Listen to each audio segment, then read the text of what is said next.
نبی پاک صلی اللہ تعالی علیہ وسلم کی حدیث اور روایت کرتے ہیں حضرت سلمان فارسی رضی اللہ تعالیٰ عنہ فرماتے ہیں ہم نہ گھر سے نکلے، حضور نے فرمایا ذرا جلدی چلو ایک ضروری کام ہے۔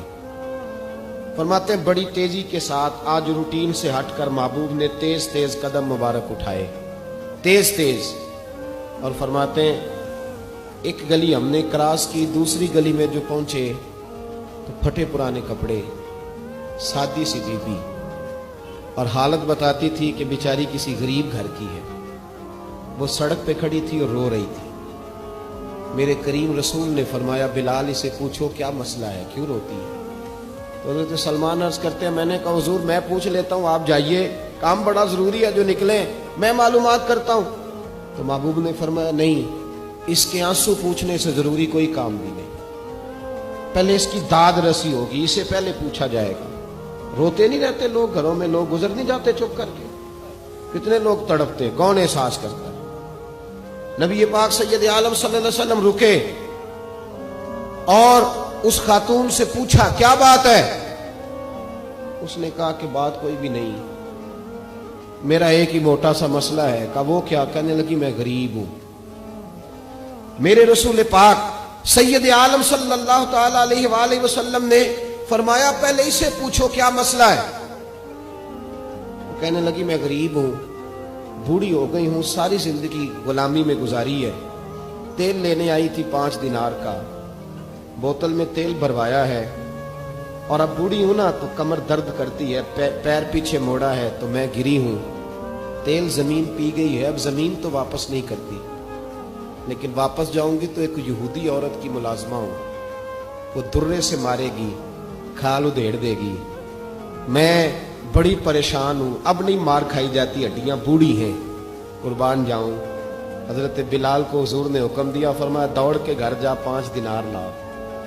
فرماتے ہیں 5 دینار لائے، تیل خرید کے دیا، وہ پھر رونے لگی۔ فرمایا آپ کیوں روتی ہے؟ اس نے کہا بتایا نا غریب ہوں، غریب کا جرم کوئی نہیں ہوتا، لیکن پیس دیا جاتا ہے، پھر بھی مار تو اب بھی پڑے گی، اب کیوں پڑے گی؟ تو عرض کرنے لگی محبوبہ مار اس لیے پڑے گی کہ دیر سے کیوں آئی ہے۔ تو میرے کریم رسول اور وہ بی بی حضور ابھی آئے ہیں مدینہ طیبہ، حضرت سیدنا بلال حبشی رضی اللہ تعالیٰ عنہ فرماتے ہیں میرے نبی پاک نے فرمایا بی بی چل میں تیرے ساتھ چلتا ہوں، گویا اللہ کی ساری رحمتیں اس کے ساتھ ساتھ چلنے لگی، اور آگے آگے نہیں، ساری کتابیں پڑھ لو، وہ پھٹے پرانے کپڑوں والی بی بی آگے آگے اور اللہ کے کریم رسول پیچھے پیچھے، ساری گلیاں اس نے پھرائی، مدینے کی صحرا آ گیا، ایک دروازے پہ دستک دی، مالکن آئی، وہ بی بی بعد میں کہتی ہے میں بھی بڑی ڈاڈی تھی، طاقت ہی نہیں تھی میرے سامنے کو کھڑا ہو سکے، لیکن جب میں باہر نکلی تو میں نے نور کے حالے میں لپٹی ہوئی ایک عظیم ہستی کو دیکھا۔ فرماتے محبوب کے گورے چٹے رنگ کے اوپر کالی زلفیں، اور محبوب پاک کی مقدس آنکھیں جب تک بات کرتے رہے نظریں زمین پہ جھکی رہی۔ شرم و حیا والے رسول نے بڑے میٹھے، بڑے دھیمے، بڑے خوبصورت لہجے میں کہا، بریلی کے امام فرماتے ہیں نیچی نظروں کی شرم و حیا پہ درود، بڑے دھیمے لہجے میں فرمایا تیری نوکرانی ہے تیری؟ عورت کہتی ہے میں تو حضور کے جلووں میں محو ہو گئی کہ سادگی میں اتنا حسن میں نے دیکھا ہی نہیں، تیری نوکرانی ہے؟ کہا ہاں۔ میرے محبوب نے فرمایا بیچاری کی غلطی کوئی نہیں، اسے مارنا نا، اس سے تیل گر گیا تھا، نیا خریدتے دیر ہو گئی، رو رہی تھی تو میں سفارش کرنے آیا ہوں۔